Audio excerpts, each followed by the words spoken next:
Okay, welcome everybody. Today I'm here with... Me, Jack's mum. Yeah, this is my mother. So, welcome to a Q&A with my mother where she's going to tell you all the secrets of how to raise an absolute G, basically. So I asked in my community a few questions and the boys wanted to ask you a couple of questions about me. The first one is, what do you feel is the biggest thing that has changed about Jack's life since he made a change into his life? Well, you're committed and you're just driven, and you see things through to the end. Whereas before, kind of in your teenage years, so to speak, you might have just think, oh, that's too hard. You've definitely kind of overcome that and you won't stop until it's done now. Do you know what I mean? So in that respect, you are super driven and focused. And, once you're committed to something, you definitely see it through to the end now. Whereas, when you were doing your GCSEs, you're like, man, I don't want to do that. I know. Whereas now, if you were to fall into your GCSEs, you'd absolutely smash it. Do you know what I mean? So it's funny, isn't it? Kind of timing in life. Hormones have a lot to do with it, probably, but yeah. I also think genuine interest in, like, if you don't foresee a path in that, like, why would I focus on GCSEs? I left school with, like, one GCSE, I think, or two GCSEs? No, you got 4 GCSEs, actually. No? You did, you got 4 GCSEs. Yep, you got 4 GCSEs. I got science, photography. You got science, photography, English, Oh, literature and language. Yeah, so... Did I? Yeah, oh, you wow. did. Smarter than I think. I've been telling everyone a lie, saying that I left school with 2. No, you got 4 GCSEs. But, you didn't get maths, so you had to go back to college to resit those.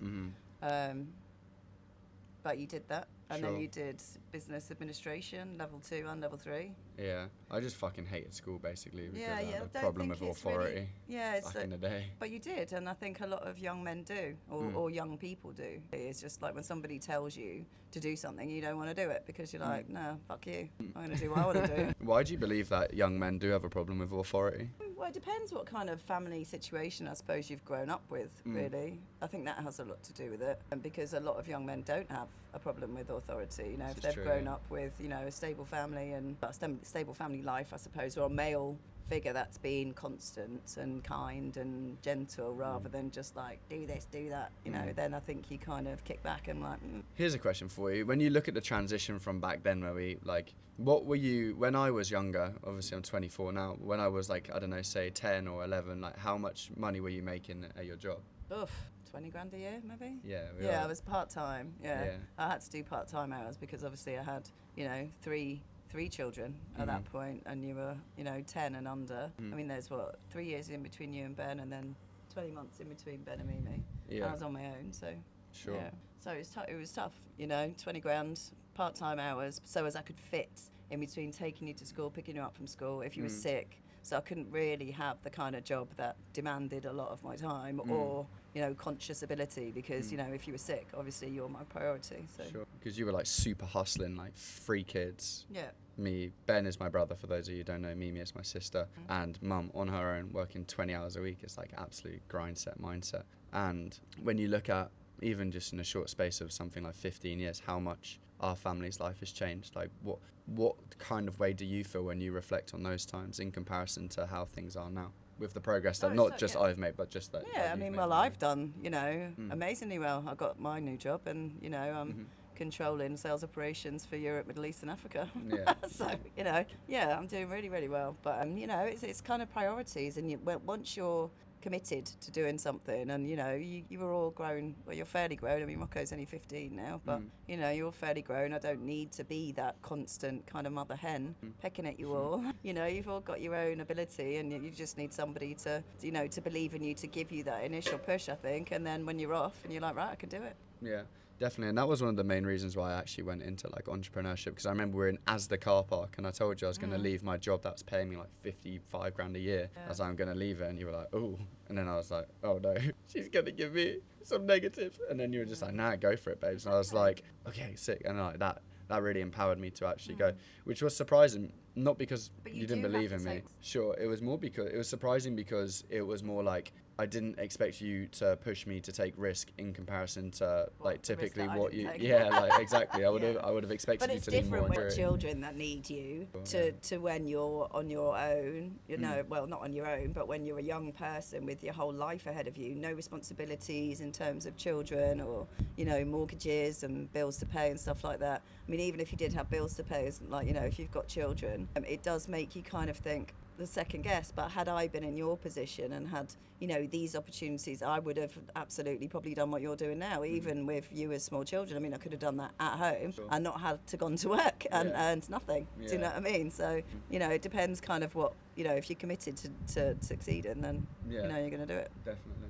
I think that's a very valuable insight. What about for parents then who do have children but also want to take risks? What would you advise them to do? Yeah, I mean, I think, you know, you've got to measure the risk in terms of like what you want to do. But it's, I mean, had I been in your position, had I had the opportunity to do something, I thought, with an initial investment or something like that, you know, I would have found a way, found the money to do it. Because, I mean, really, it would have taken me, what, a quarter of the year to make like 4 or 5 grand? Do you know what I mean? So that's 4 months. Oh. 4 months it would have taken me. To make 5 grand? To make that money, whereas you can make it in a day. Well, sure. Yeah. Pretty much. 6 months to make 14 grand. And it wasn't easy either at the beginning. Sure. You know, you had to, and then you were full of that, you know, am I doing the right thing? You know, questioning yourself. Yeah. You know, but you've just got to, you know, my mum always said you wet your lips and smell with, you know, so it's wet your eyes and smell with your lips, something like that. Wet your lips and smell with your eyes, yeah.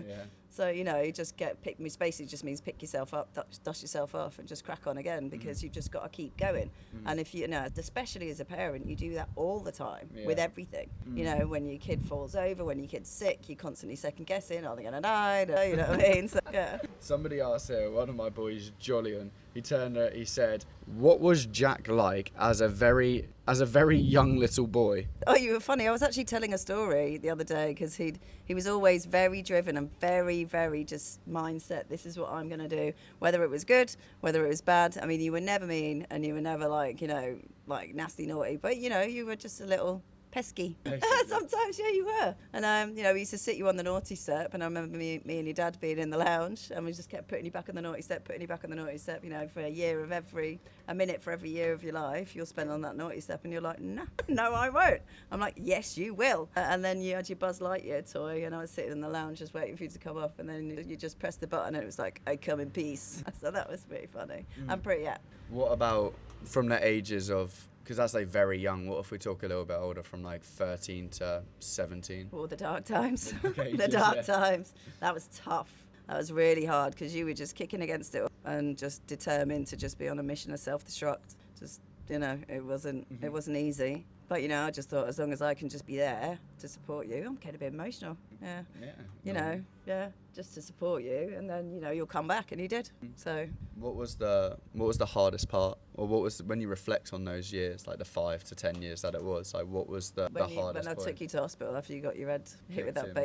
baseball bat, that was scary. What emotion did you feel at the time? Just panic, anxiety, panic, Yeah.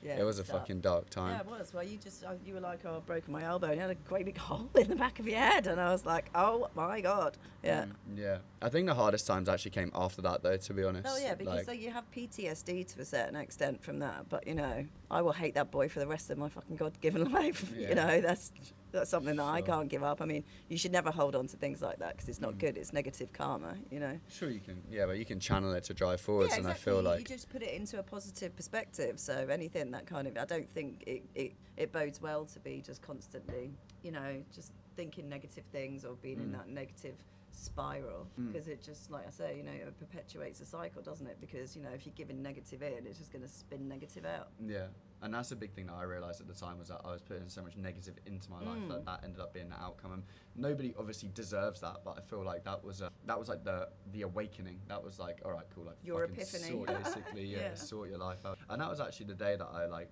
really realised the importance of family and coming together, because that whole situation, as fucked up as it was, for us a lot stronger.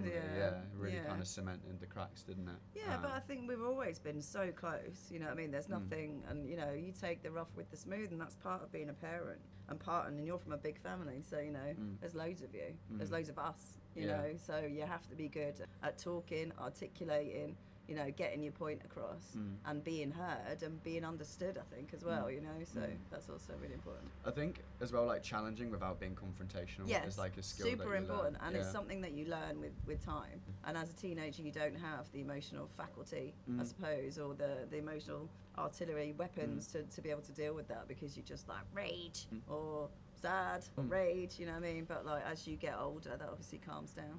When did you notice the biggest change in me? Well, you just kind of like, right, I think when you went to have your life insurance job, it was like, no, it's a sad job to have. You're talking about death and mortality like all the time.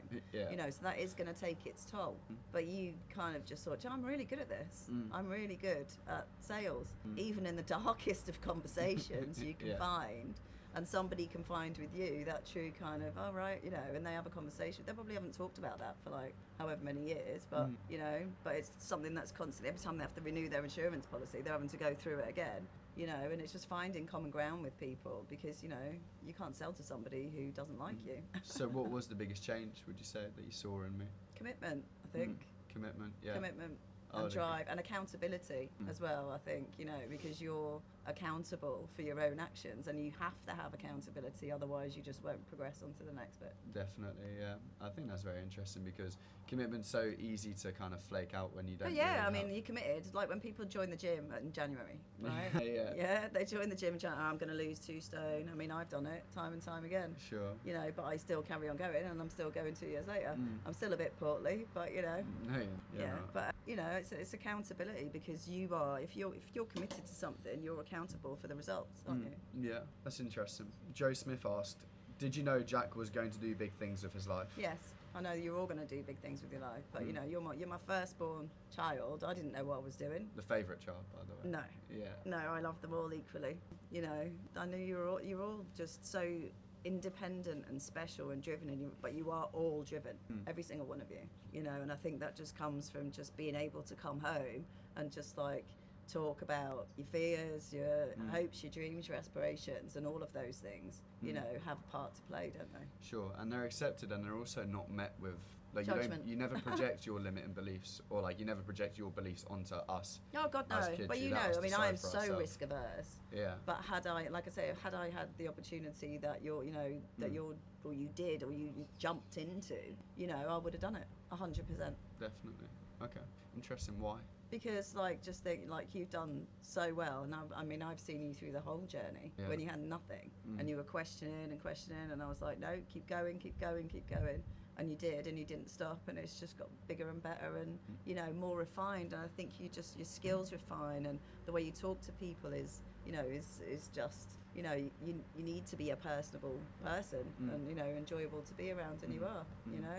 So It was actually really interesting. We were reflecting last night, weren't we, on like this time a year ago when we were in Germany together. Yes. And I was like hella broke, like making Yeah. fucking 3k a month, and I was like USD, so it was like 2k pounds. And I was Yeah. like struggling, and then but you were also having to pay for an Airbnb, so you weren't Yeah. even living at home, or you didn't have that kind of stability of somebody else like being at home. And you know, I think if you've got the, you know, like I say to all of you, you know, when you were at home, you didn't have to do this, or you didn't have to pay rent, or you didn't have to, you know, contribute. Because if I can help you kind of have those building blocks, or you have that ability to be able to do that, that even gives you more of an impetus to really kind of spring it forward. I think. Definitely, yeah. And I think that's one thing that I really do. Owe you is the wrong word, but like that's one thing that I really admire you for, is always pushing me through, because there were so many times where I was met with like limiting beliefs or met with discouragement. Yeah, like that was just never something that I ever anticipated when I came to you. I know we probably have to. We be gotta go, quick, right? yeah. Can I just ask you one more question? Yes. before- One more question, then we gotta go. All right. Mum, a bit busy. From her perspective, was she surely convinced? Yeah. Okay. Let's have a think. How was Jackson? That's not a very good question. From your perspective, when did you know Jack was going to make it, and what changed? Yeah, from your perspective then, when you saw me going through the doubts, the limitations, and all of the like issues with the belief side of things, like at what point did you know that I was actually going to like fully fucking send it and fully make it? I knew it when you were in Paderborn. You just needed to carry on. So even when you were getting nothing, I knew you were going to do it. So I was under no illusion that you were going to do it, because your mind was there, and it was, you know, this is, I'm accountable, I'm responsible. It's like a racy, I think we call it in my job, in terms of, you know, responsible, accountable, well, whatever the other ones are. I can't remember. But, you know, you're the one that's responsible and accountable for everything that you put in. So, you know. And if you had to say one thing to maybe like, if you had to say one lesson that you've learned from growing or evolving a son into like who I am today, and somebody maybe who's like 1 to 2 step behind in terms of like personal Don't development, give up or would be mine. the one thing that you would say, Yeah, how don't give would up. you tell them to do that though? Don't give up. Just, you know, it's all about, I say a lot bit about manifestation, you know, because for me, I do a lot of it in terms of, you know, this is what I want to happen. So it's not like you manifest it to be true, but in doing that, you kind of put the blocks in place for you to be able to achieve it, and then it all becomes a little bit clearer. So when you think you can't do it, you just, you know, just give yourself a little talking to. Yeah, you can do it. Just think you Just can. don't give up. Look for reasons to do it. Don't give up. Yeah. All right. Thank you very much. I love you. You too. Right, he's getting the bags ready.